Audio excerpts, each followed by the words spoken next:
Throughout much of history, family business was a redundant term. Nearly all commercial activity was done through families. Today, despite massive change in the global marketplace, families continue to play a major role in the economy. Family firms have many different faces.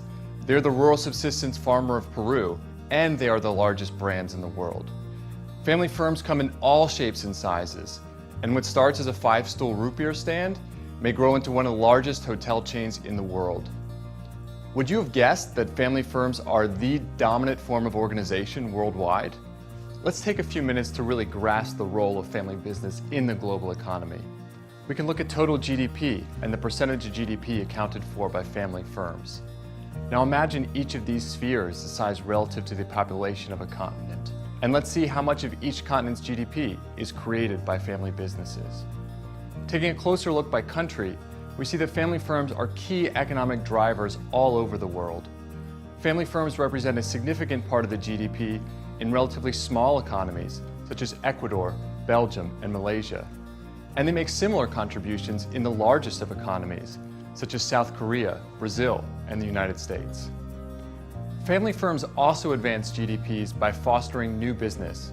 Many people think that venture capital drives new business, but actually, they fund less than 1% of them.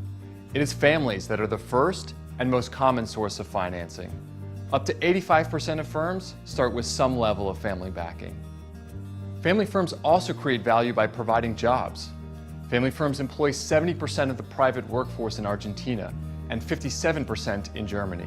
In India, family firms employ 79% of the private sector. That's over 129 million jobs. There are more people employed by family business in India than there are people living in all of Mexico. We know that family firms play a big role in economies today, but will that always be the case? The future is not so clear. Did you know that the retirement of baby boomer business owners will bring about the largest turnover of economic control in history? In Canada alone, an estimated $1.9 trillion in business assets will change hands, affecting some 3.5 million jobs and 27% of GDP. In the midst of this sensitive wealth transition, there are even larger factors at work. Looking forward to the next 25 years, it is clear family firms are going to face new realities that challenge even their strongest features. For example, family firms tend to use a long-term perspective and don't focus on short-term rewards. But rapid technological advances are shortening product life cycles, challenging long-term plans. Family firms tend to offer more security and have been shown to be less likely to lay off employees in tough times. But job stability doesn't have the appeal it once did.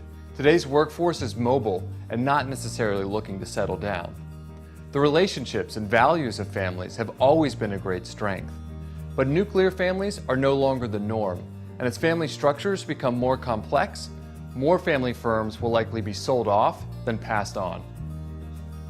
Family businesses face drastic global changes, such as environmental degradation, growing economic inequality, and geopolitical volatility. In the midst of these issues, families' conservative tendencies and commitments to the past threaten to constrain their ability to adapt. Family firms have choices. They can be complicit in these problems, or they can lead the way. Family firms need to prepare a next generation of change agents. They have to consider that they are passing on more than just a business. Businesses come and go. Entire industries have life cycles that end in death. For family firms to live on and thrive, they need to shift from just thinking about maintaining the business entity to building enterprising families. Enterprising families take entrepreneurship beyond the confines of an original business and into a world of new opportunities. Enterprising families are committed to the longevity of the family, not just the business. They cultivate the entrepreneurial spirit in the next generation and pass on values and a sense of responsibility. Enterprising families use family resources for intrapreneurship, spawning new organizations, and they use innovation as a tool to address societal ills on a grassroots level. Looking back 25 years ago, the changes have been extreme. Car phones were more common than cell phones, and the internet as we know it and its vast economy did not exist.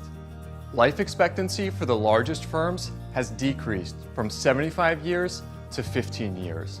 At the current churn rate, in 25 years, More than 75% of the S&P 500 will be replaced by new firms.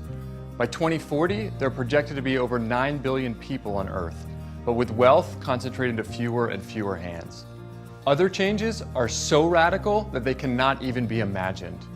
What we can imagine, though, is that with an enterprising approach, family firms can confidently lead the way.